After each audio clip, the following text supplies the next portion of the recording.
What's up students? Myself Kushagar and welcome back to your channel जिज्ञासा। तो आज की क्लास में हम जो चैप्टर शुरू करेंगे वो है हमारा from Indian economic development chapter 1 Indian economy on the eve of independence. कि इंडिपेंडेंस के टाइम में हमारी इंडियन इकोनॉमी की क्या सिचुएशंस थी, क्या क्या स्ट्रगल्स थे, क्या क्या इंप्रूवमेंट करने की जरूरत थी। एंड वीडियो को आगे स्टार्ट करने से पहले लाइक द वीडियो, शेयर कर दो इस वीडियो को। एंड जितने भी लोग नए हैं या पहली बार इस वीडियो को देख रहे हैं तो वो लोग प्लीज चैनल को सब्सक्राइब कर दो। और जो पुराने हैं एंड जो नए भी लोग हैं सब्सक्राइबर्स, जो भी नए सब्सक्राइब करेंगे वो ये चेक कर लो कि उनका बेल नोटिफिकेशन ऑन है या नहीं है। अगर नहीं है तो प्लीज उसको ऑन कर लो, जिससे कि आपके पास तुरंत नोटिफिकेशन जाए जैसे ही मैं कोई भी नई वीडियो अपलोड करूं। तो अब हम शुरू करते हैं वीडियो को। So let's begin. तो अब इंडियन इकोनॉमी को उसकी ईव ऑफ इंडिपेंडेंस से पहले के समझने के लिए हमें यह समझना पड़ेगा कि उससे पहले हमारे ऊपर कौन रूल कर रहे थे, किसकी गवर्नमेंट थी। तो हमारे ऊपर इंडिपेंडेंस से पहले पहले जो थे वो ब्रिटिशर्स रूल कर रहे थे। एंड ब्रिटिशर्स का जो फाउंडेशन या ब्रिटिश एम्पायर का जो फाउंडेशन हुआ था वो 1757 में जाके हुआ था, जब उन्होंने बैटल ऑफ प्लासी जीत ली थी।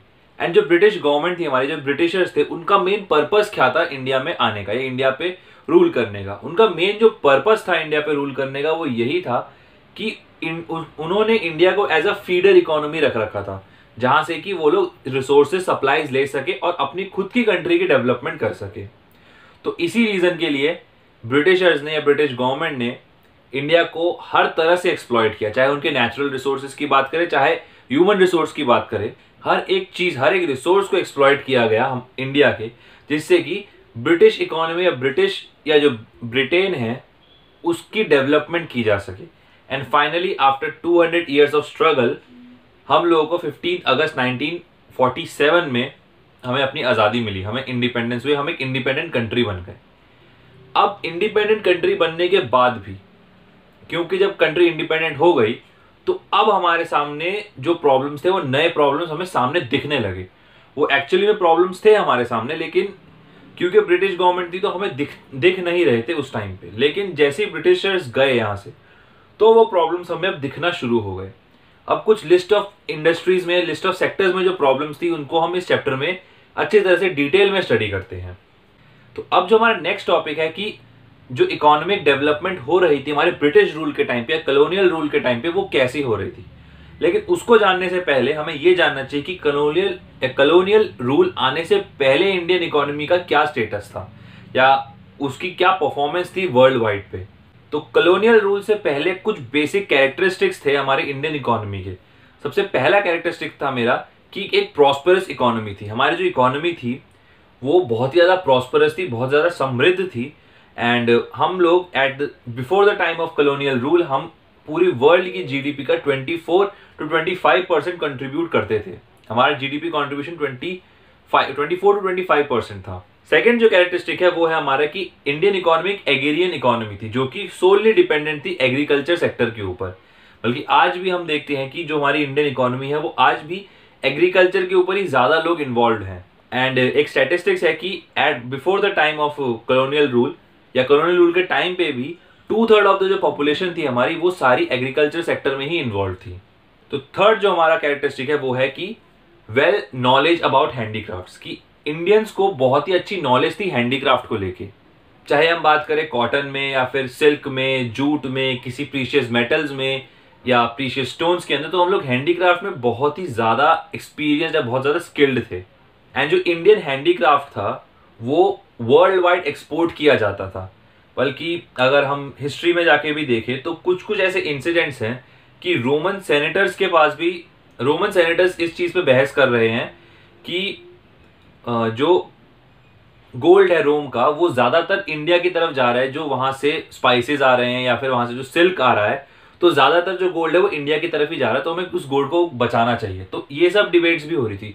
तो इसको देख के हमें पता चलता है कि ये इन सब कुछ चीजों को सुन के हमें पता चलता है कि इंडियन इकोनॉमी एक्सपोर्ट बहुत पहले से कर रही है और हैंडीक्राफ्ट में उनका बहुत ज्यादा हम एक्सपीरियंस थे। अब हाउएवर जब ब्रिटिशर्स हमारी कंट्री में आए तो उन्होंने इंडियन इकोनॉमी को एज अ अपना सप्लायर रखा, जहां से कि रॉ मटेरियल्स मिल सके, एंड उसको एज अ मार्केट बना के रखा कि ब्रिटिशर्स के जो फिनिश गुड्स थे, जो उसकी इंडस्ट्रीज में जो फिनिश गुड्स बन रहे थे, उसके लिए इंडिया को एज अ मार्केट बनाया गया था। तो और ब्रिटिशर्स का जो मेन कंसर्न था वो मेनली अपनी इकोनॉमी या ब्रिटिश इकोनॉमी को डेवलप करना था रेदर देन इंडियन इकोनॉमी को डेवलप करने के। तो इसलिए उन्होंने इंडियन इकोनॉमी को अच्छी तरह से डिस्ट्रॉय किया। किसी भी कंट्री की अगर मुझे इकोनॉमिक डेवलपमेंट या फिर इकोनॉमिक पोजीशन को जानना है तो एक बहुत अच्छे पैरामीटर्स होते हैं कि उस कंट्री के जितने भी लोग हैं उनकी per capita income and nation wide जो नेशनल इनकम है उसको पता चले कि वो कितने परसेंट से ग्रो कर रही है। तो ब्रिटिशर्स ने कोई भी इफेक्ट या कोई भी इम्पैक्ट उनका नहीं था हमारी कि इंडियन इकोनॉमी, इंडिया की जो नेशनल इनकम है या जो पर कैपिटा इनकम है उसको डेवलप करने का। कई सारे एक्सपर्ट्स थे जैसे कि दादा भाई नायरोजे, VKRV राव या फिर RC देसाई। तो इन लोगों ने एक रिपोर्ट्स दी थी नेशनल इनकम और पर कैपिटा इनकम के बारे में, लेकिन उसकी कोई सिग्निफिकेंस, इतनी इंपॉर्टेंस नहीं रखी ब्रिटिशर्स ने। लेकिन जो डॉक्टर राव की जो रिपोर्ट थी उसका एक बहुत अच्छा सिग्निफिकेंस था। उसमें कंप्लीट एक अच्छी तरह से डिस्क्रिप्शन में था कि कितनी नेशनल इनकम इंडिया की है, कितने परसेंट से ग्रो कर रही है एंड पर कैपिटा इनकम कितनी है इंडिया के इंडिविजुअल सिटीजन्स की। तो कई सारी स्टडीज में ये सजेस्टेड था या लिखा हुआ था कि जो हमारी इंडियन इकोनॉमी थी वो एग्रीगेट पे सिर्फ 2% से ही डेवलप हो रही थी एंड जो पर कैपिटा इनकम था वो हमारा 0.5% पे इंक्रीज हो रहा था। तो बहुत ही पुअर हमारे लिए सिचुएशन थी इंडिया की जब ब्रिटिशर्स आ गए थे। और ये मेनली हम बात करें मिड 20th सेंचुरी की। मिड 20th सेंचुरी में ये इंडिया की सिचुएशन थी। अब हम अलग अलग सेक्टर्स को देखते हैं कि अलग अलग सेक्टर्स में, क्योंकि इकोनॉमी अलग अलग सेक्टर्स से मिलकर बनती है, तो हर एक सेक्टर में क्या इंपैक्ट था ब्रिटिशर्स का, उन्होंने कैसे तरह से उस सेक्टर को डिस्ट्रॉय किया। तो अब ये भी हम डिटेल में डिस्कस करते हैं। सबसे पहला जो सेक्टर है मेरा वो है एग्रीकल्चर सेक्टर। अब एग्रीकल्चर सेक्टर में क्योंकि जो हमारी इंडियन इकोनॉमी थी वो मेनली एग्रीकल्चर पे ही डिपेंडेंट थी, एग्रीकल्चर से ही चलती थी, तो अब उस इंडस्ट्री को कैसे या उस सेक्टर को कैसे ब्रिटिशर्स ने डिस्ट्रॉय किया हम ये देखते हैं। उसको जानने से पहले हम जानते हैं कि एग्रीकल्चर सेक्टर में क्या क्या चीजें, क्या फीचर्स थे एग्रीकल्चर सेक्टर के हमारे at the time of Britishers. सबसे पहले तो हमारी जो पूरी इंडियन इकोनॉमी थी वो ज्यादातर डिपेंडेंट थी सिर्फ एग्रीकल्चर सेक्टर के ऊपर एंड नियरली 85%, मतलब 85% बहुत बड़ा नंबर होता है। 85% लोग सिर्फ एग्रीकल्चर सेक्टर में ही इन्वॉल्व थे। ऑल्दो 85% जितने लोग किसी अगर सेक्टर में इन्वॉल्व हैं तो उस सेक्टर का इवेंचुअली बहुत अच्छा होना बहुत जरूरी, मतलब हम मान सकते हैं कि वो सेक्टर बहुत अच्छा होगा। लेकिन 85% लोग होने के बावजूद भी इंडिया सेल्फ सफिशिएंट नहीं था। इंडिया इतना भी नहीं उगा पा रहा था कि वो अपने ही लोगों को खिला सके। तो अब समझ सकते हो कि कितनी बुरी हालत थी उस टाइम पे इंडिया की। अब कुछ रीजंस भी थे हमारे जिसकी वजह से कि जो स्टैग्नेशन था एग्रीकल्चर सेक्टर में वो आ गया था। अब जो हमारा सबसे पहला रीजन है वो है लैंड सेटलमेंट सिस्टम्स। अब सबसे पहले तरह से या सबसे जो मोस्ट इंपॉर्टेंट या मोस्ट क्रूशियल पॉइंट था जहां से कि ब्रिटिशर्स ने हमारी Indian economy, Indian agriculture sector को डिस्ट्रॉय किया, वो था हमारा जमींदारी सिस्टम को इंट्रोड्यूस करके। अब जमींदारी सिस्टम क्या था? जमींदारी सिस्टम में मेन ये था कि जो कल्टीवेटर्स है, जो फार्मर्स है, उनको जमींदार को अपने प्रॉफिट का एक शेयर देना होता है जिसे हम लगान कहते थे। और जो जमींदार थे उसका मेन मोटो ही ये होता था कि उसको लगान कलेक्ट करना है, उसको देखना भी नहीं कि जो वो कल्टीवेटर है उसकी इकोनॉमिक कंडीशन है कैसी, क्या वो दे भी सकता है लगान या नहीं दे सकता, उसको बस अपने लगान से मतलब था। अब क्यों मतलब था लगान से, वो भी एक रीजन है कि क्योंकि ब्रिटिशर्स ने एक फिक्स डेट रख रखी थी, क्योंकि जमींदार से भी ब्रिटिशर्स लगान लेते थे या एक फॉर्म ऑफ टैक्स लेते थे। तो अब उसकी एक डेट फिक्स होती थी, अगर वो डेट पास हो गई तो जमींदार के राइट्स भी चले जाएंगे। तो इसीलिए जमींदार को अपना जो भी टैक्स की अमाउंट थी वो उस पर्टिकुलर डेट पे दे देनी होती थी। तो दोनों ही ब्रिटिशर्स एंड जमींदार, इन दोनों को ही कोई फर्क नहीं पड़ता था कि जो कल्टीवेटर्स है उनकी सिचुएशन कैसी है, अगर वो मर रहे हैं तो मरने दो, उनको कोई फर्क नहीं पड़ता था उस चीज से। अब सेकेंड जो रीजन है वो है हमारा कमर्शियलाइजेशन ऑफ क्रॉप्स या कमर्शियलाइजेशन ऑफ एग्रीकल्चर। अब कमर्शियलाइजेशन ऑफ एग्रीकल्चर का मतलब होता है कि जब ऐसे प्रोडक्ट्स या ऐसे क्रॉप्स उगाए जाए जिनको कि मार्केट में बेचा जा सके रेदर देन सेल्फ कंजम्पशन के लिए। तो ब्रिटिशर्स ने क्या किया, उन्होंने प्रमोट किया इस एक्टिविटी को कि उन्होंने ज्यादा पैसे दिए उन फार्मर्स को, उन्होंने एग्रीकल्चरिस्ट को जो कि कैश क्रॉप्स को उगाएंगे।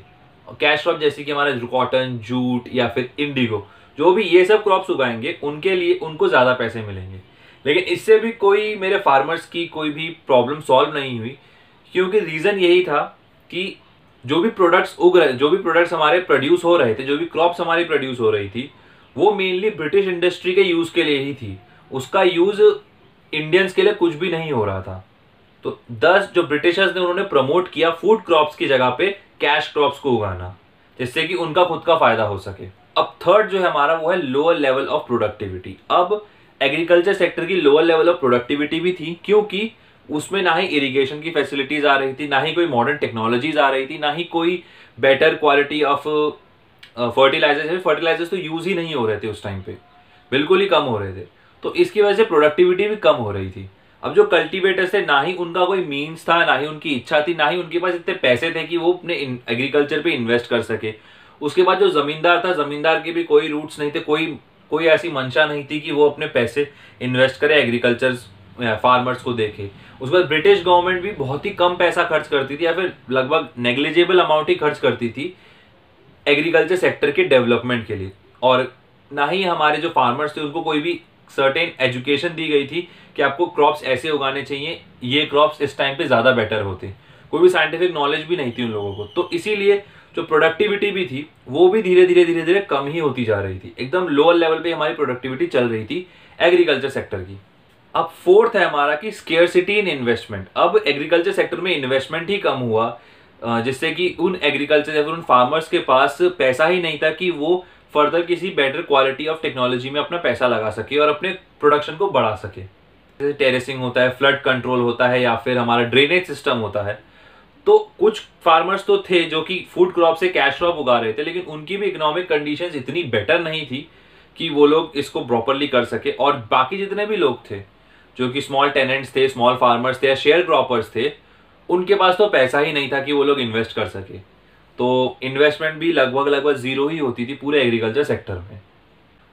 अब हम नेक्स्ट सेक्टर को देखते हैं, जो कि था हमारा इंडस्ट्रियल सेक्टर। की इंडस्ट्री को लेके हो सकता है चलो ब्रिटिश गवर्नमेंट जो है वो तो इंडस्ट्रियल रेवोल्यूशन लाई थी, या यूरोप में ही मेनली इंडस्ट्रियल रेवोल्यूशन आया था, तो उन्होंने हो सकता है इंडस्ट्रीज तो कुछ अच्छी सेटअप की हो इंडिया में। अब हम देखते हैं कि उन्होंने क्या किया था, क्या नहीं किया था। तो ये जानने से पहले कि ब्रिटिशर्स ने क्या किया था, हमें ये जानना चाहिए कि उनके आने से पहले इंडस्ट्री का क्या रोल था, क्या सिचुएशंस थी इंडिया में। जैसे मैंने पहले वीडियो के स्टार्टिंग में ही टाइम पे ही बताया था कि इंडिया जो है वो before the time of colonial rule 24 to 25% export करती थी, वो भी इंडस्ट्रियल मटेरियल्स, जो भी उनके हैंडीक्राफ्ट्स थे, क्योंकि हैंडीक्राफ्ट भी हमारा इंडस्ट्रीज के अंदर आता है। तो इंडस्ट्रियल मटेरियल को इंडिया एक्सपोर्ट करती थी। एक्सपोर्ट का मतलब यही है कि भैया हम सेल्फ सफिशिएंट तो हैं चीजों को लेके, और इतना अगर एक्स्ट्रा हो रहा है, अगर 24% वर्ल्ड का 25% अगर वर्ल्ड का एक्सपोर्ट हमारे तरफ से हो रहा है, तो हमारी प्रोडक्शन की लेवल भी बहुत ज्यादा थी, तो पैसा तो हमारे पास आता ही था। लेकिन जैसे ही ब्रिटिशर्स आए तो उन्होंने कुछ स्ट्रेटेजिकल स्टेप्स लिए, कैसे कि हमारी इंडस्ट्री को एकदम तोड़ के नीचे गिराया जा सके, एंड कैसे वो अपने फाइनल फिनिश प्रोडक्ट्स को, उन्होंने इंडिया को एज ए सिर्फ मार्केट ही रखा था, कभी भी ग्रोथ तो करने का सोचा ही नहीं। अब सबसे पहला जो उन्होंने स्ट्रेटेजिकल स्टेप लिया वो था डी इंडस्ट्रियलाइजेशन, या फिर डिक्लाइन ऑफ हैंडीक्राफ्ट इंडस्ट्री। क्योंकि before the time of colonial rule handicraft industry हमारी पूरी इंडस्ट्रियल या मैन्युफैक्चरिंग इंडस्ट्री का पूरा सबसे ज्यादा पार्ट उसी पे ही था। तो उन्होंने क्या किया, उन्होंने हमारी हैंडीक्राफ्ट इंडस्ट्री को ही तोड़ना शुरू कर दिया। उन्होंने हैंडीक्राफ्ट इंडस्ट्री को डिस्ट्रॉय किया और कोई भी अपकमिंग जो हैंडीक्राफ्ट इंडस्ट्री थी उसको सेटअप होने ही नहीं दिया। तो इस चीज को उन्होंने किया टू फोल्ड पॉलिसी के थ्रू। अब टू फोल्ड पॉलिसी क्या होती है, तो टू फोल्ड पॉलिसी जो है वो मेनली यही है कि इंडिया से जो रॉ मटेरियल है उसको चीपर रेट्स पे खरीदा और उसको फिनिश गुड बना के ब्रिटिश इंडस्ट्रीज में ही उसका प्रोडक्शन हुआ, फिर उसी प्रोडक्ट को इंडिया में लाके हायर रेट्स पे बेचा। तो ये होती है हमारी टू फोल्ड पॉलिसी जो कि ब्रिटिशर्स ने यूज की थी हैंडीक्राफ्ट इंडस्ट्री को डिस्ट्रॉय करने के लिए। सेकेंड है मेरा adverse effect of decline of handicraft industry. अब जब जैसे जैसे हमारी हैंडीक्राफ्ट इंडस्ट्री डिक्लाइन होती गई तो उसके दो एडवर्स इफेक्ट हुए हमारे सामने। सबसे पहला जो एडवर्स इफेक्ट था वो था कि जो अनएम्प्लॉयमेंट थी वो बढ़ गई। अब क्योंकि एग्रीकल्चर सेक्टर, अब हैंडीक्राफ्ट सेक्टर से लोग भगने लगे, या अब क्योंकि उन्होंने बहुत बुरा किया था हैंडीक्राफ्ट सेक्टर से। कई जो वीविंग मिल्स थे उन लोगों के अंगूठे काट दिए थे, कई लोगों के हाथ काट दिए थे, कई लोगों को पूरा बीच में से ही काट दिया था। तो ये सब चीजें की थी अंग्रेजों ने, जिससे कि कोई भी इंसान हैंडीक्राफ्ट इंडस्ट्री को सेटअप करने का सोचे ही नहीं। तो बहुत चीजें बुरी की थी। तो अब क्या हुआ, जो लोग हैंडीक्राफ्ट इंडस्ट्री से हट गए, अब उनको कहीं ना कहीं तो कुछ एम्प्लॉयमेंट चाहिए, क्योंकि ब्रिटिश गवर्नमेंट ने उनको एम्प्लॉयमेंट देने का कोई ऐसा मूड नहीं बनाया था। तो वो सारे लोग चले गए एग्रीकल्चर सेक्टर में, क्योंकि उनको हैंडीक्राफ्ट के अलावा और कुछ काम नहीं आता था। बस एक एग्रीकल्चर है जो थोड़ा बहुत आप अगर सीख लो देख के तो आप इजीली कर सकते हो उस चीज को। तो वो लोग चले गए एग्रीकल्चर सेक्टर में। तो जो पहले से ही एकदम हावी हो रखी थी एग्रीकल्चर सेक्टर, भरी हुई थी, उसमें और ज्यादा सप्लाई आ गई। बाहर डिमांड कम है, सप्लाई ज्यादा हो गई, प्रॉब्लम्स बढ़ गई। एंड सेकेंड जो मेरा एडवर्स इफेक्ट था हैंडीक्राफ्ट इंडस्ट्री के डिक्लाइन होने का, वो था इंपोर्ट ऑफ फिनिश गुड्स। अब इंडिया के जो हैंडीक्राफ्ट जो थोड़े बहुत बच भी गए थे, थोड़ी हिम्मत से, जिनमें ताकत थी, जो बड़े बड़े हैंडीक्राफ्टर्स थे, वो लोग जो बच भी गए थे, अब वो लोग कंपीट नहीं कर पा रहे थे मार्केट में जो भी हमारे फॉरेन मेड गुड्स थे, जो कि चीप क्वालिटी के चीप रेट पे बिक रहे थे। तो इसकी वजह से भी बहुत लोग जो थे हैंडीक्राफ्ट सेक्टर से, वो लोग नहीं खरीदते थे, क्योंकि एक कंज्यूमर हमेशा सस्ता माल खरीदता है। And at the time of colonial rule India में गरीब ज्यादा थे, तो वो हमेशा सोचेंगे कि भाई हम सस्ता माल ही खरीदते हैं। तो इसी वजह से जो एडवर्स इफेक्ट पड़ा था हमारा हैंडीक्राफ्ट इंडस्ट्री के डिक्लाइन होने की वजह से, कि इंपोर्ट्स को ज्यादा प्रमोट किया गया था ब्रिटिश गुड्स की। थर्ड है मेरा lack of capital good industries. अब कैपिटल गुड्स क्या होते हैं? कैपिटल गुड्स वो गुड्स होते हैं जो कि मशीन या टूल्स बनती हैं उस गुड्स के अंदर, उस इंडस्ट्री के अंदर, जो कि फर्दर आगे दूसरे गुड्स बनाने के लिए यूज किए जाते हैं। तो इसे हम कैपिटल गुड्स कहते हैं। तो ब्रिटिशर्स ने इंडिया में कैपिटल गुड्स की इंडस्ट्रीज को प्रमोशन तो बिल्कुल भी नहीं दिया था, कोई भी सेटअप नहीं किया था उन लोगों ने, और कोई भी ऐसा इन्वेस्टमेंट उन्होंने कैपिटल गुड इंडस्ट्री इंडिया के अंदर नहीं किया था। अपने वहां के लिए, अपने ब्रिटिश के लिए, अपने जो ब्रिटेन था वहां, उसके लिए उसने बहुत अच्छी तरह से किया था। अब जो सेकंड पॉइंट है कि ब्रिटिशर्स जो है उन्होंने कोई अटेंशन नहीं दिया था कि कोई भी कैपिटल गुड की इन्वॉल्वमेंट बढ़ सके, क्योंकि वो चाहते थे कि जो इंडियंस है वो हमेशा डिपेंडेंट रहे ब्रिटिशर्स के ऊपर अपने गुड्स एंड सर्विसेज की सप्लाई के लिए। तो ये दो रीजन थे कि कैपिटल गुड इंडस्ट्री में उन्होंने कभी भी इन्वेस्टमेंट किया ही नहीं। अब फोर्थ है मेरा लो जीडीपी कंट्रीब्यूशन। अब जैसे जैसे कॉलोनियल रूल था हमारा मिड 20th सेंचुरी में, या हम देखें तो उससे पहले का अर्ली 20th सेंचुरी में, या फिर लेट 19th सेंचुरी में भी अगर हम देखें, तो इंडस्ट्रियल सेक्टर जो था उसकी जो जीडीपी कंट्रीब्यूशन थी वो बहुत ही कम थी। अब वो इसलिए कम थी क्योंकि कोई इन्वेस्टमेंट ही नहीं हो रहा था इंडस्ट्रियल सेक्टर में, तो कैसे वो लोग प्रोड्यूस करेंगे चीजें। अब ये भी एक पॉइंट है जो कि इंडस्ट्रियल सेक्टर में हुआ उसके डिक्लाइन के लिए। अब फिफ्थ है मेरा जो कि रोल ऑफ पब्लिक सेक्टर। अब पब्लिक सेक्टर का क्या रोल था? अब गवर्नमेंट, जो ब्रिटिश गवर्नमेंट थी उस टाइम पे, उन्होंने पहली बार हमारे सामने पब्लिक सेक्टर को वो लेके आए थे। एंड पब्लिक सेक्टर का एक बहुत ही सिग्निफिकेंट रोल था हमारे इंडस्ट्रियल के ड्रॉबैक के लिए भी, क्योंकि पब्लिक सेक्टर को मेनली रखा गया था सिर्फ रेलवे, कम्युनिकेशन, पोर्ट्स, मतलब जिन चीजों में उनका फायदा हो रहा है ब्रिटिशर्स का, ट्रांसपोर्टेशन, तो जिन चीजों में ब्रिटिशर्स का फायदा हो रहा है तो उस सेक्टर में उन्होंने पब्लिक सेक्टर को रखा था। लेकिन उसके अलावा जितने भी सेक्टर्स थे वहां पे तो कोई इन्वेस्टमेंट उन्होंने किया ही नहीं था। किसी भी चीज टाइप की इंडस्ट्रीज में उन्होंने कोई इन्वेस्टमेंट नहीं किया था, जिसकी वजह से क्या हुआ कि लोग भी अब कम जाने लगे उन इंडस्ट्रीज में, क्योंकि वहां पे जब पैसा ही नहीं है, कोई इन्वेस्टमेंट नहीं है, कोई चीज खरीदने नहीं वाला हमसे, तो उस इंडस्ट्री में मैं जाऊं क्यों? मैं क्यों ना पब्लिक इंडस्ट्री में चले जाऊं, मैं किसी गवर्नमेंट इंस्टीट्यूशन में ही जाऊं, तो वही मेरे लिए फायदा होगा, क्योंकि हर किसी को पैसा तो चाहिए ही। तो ये सब कुछ सिस्टमैटिक प्रोसेस थे हमारे, जिसको यूज करके ब्रिटिशर्स ने हमारे इंडस्ट्रियल सेक्टर को तोड़ दिया। अब जो हमारा थर्ड सेक्टर आता है वो है फॉरेन ट्रेड। अब फॉरेन ट्रेड के मामले में कॉलोनियल रूल से पहले जो इंडियंस थे, जो हम इंडियंस थे, वो बहुत ज्यादा कंट्रीब्यूट करते थे। जो पहले मैंने 2 बार बता दिया पहले कि 25% एक्सपोर्ट्स था हमारा। We were the export kings, या हम एक्सपोर्ट गॉड थे एक टाइम पे, कि मतलब वर्ल्ड में अगर कोई भी 4 चीजें जा रही हैं तो उसमें से एक चीज इंडिया की होती थी। तो इतना ज्यादा कंट्रीब्यूशन था हम लोगों का। उसको भी उन्होंने बहुत सिस्टमैटिक तरीके से, एकदम धीरे धीरे से तोड़ के बिल्कुल ही घुटने तक गायब कर दिया हम लोगों के। कहते, एक कहावत होती है ना कि घुटनों पे ले आए, यहां पे उन लोगों ने घुटने तक गायब कर दिए कि भैया आप चल के ही दिखाओ, तो तुम्हें रेंगना ही पड़ेगा। अब इंडिया के फॉरेन सेक्टर को उन्होंने कैसे डिस्ट्रॉय किया, अब हम उसके पॉइंट्स देखते हैं। सबसे पहला था, जो सबसे बेसिक होता है, कोई भी कंट्री अगर किसी की भी कंट्री के एक्सपोर्ट्स को तोड़ना चाहती है, वो है कि export of primary goods and import of finish goods. अब जो प्राइमरी गुड्स थे, जैसे कि जो हमारे रॉ मटेरियल्स थे, उनका एक्सपोर्ट बढ़ा दिया ब्रिटिशर्स ने इंडिया से, कि दूसरी कंट्रीज में हमारे जो रॉ मटेरियल है वो ज्यादा जाएंगे, या वो ही जा पाएंगे सिर्फ। तो इस केस में क्या हुआ कि आपको इनकम ही कम मिलती है, क्योंकि अगर हम एक एग्जांपल लेते हैं, अगर आप एक कॉटन की रील बेचते हो, एक्सपोर्ट करते हो, तो वो आपको 1 रुपए की पड़ेगी, आपको उससे 1 रुपए की इनकम होगी।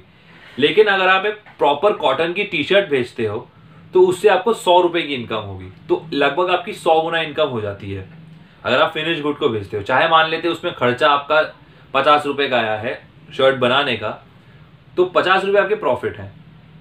तो ये एक फायदा होता है एक्सपोर्ट फिनिश गुड करने का। लेकिन ब्रिटिशर्स ने उल्टा किया था, उन्होंने रॉ मटेरियल को एक्सपोर्ट किया और फिनिश गुड्स तो थे जो वहां पे ब्रिटेन में बन रहे थे उनको इंडिया में आके उन्होंने बेचा, और वो भी हायर रेट्स पे।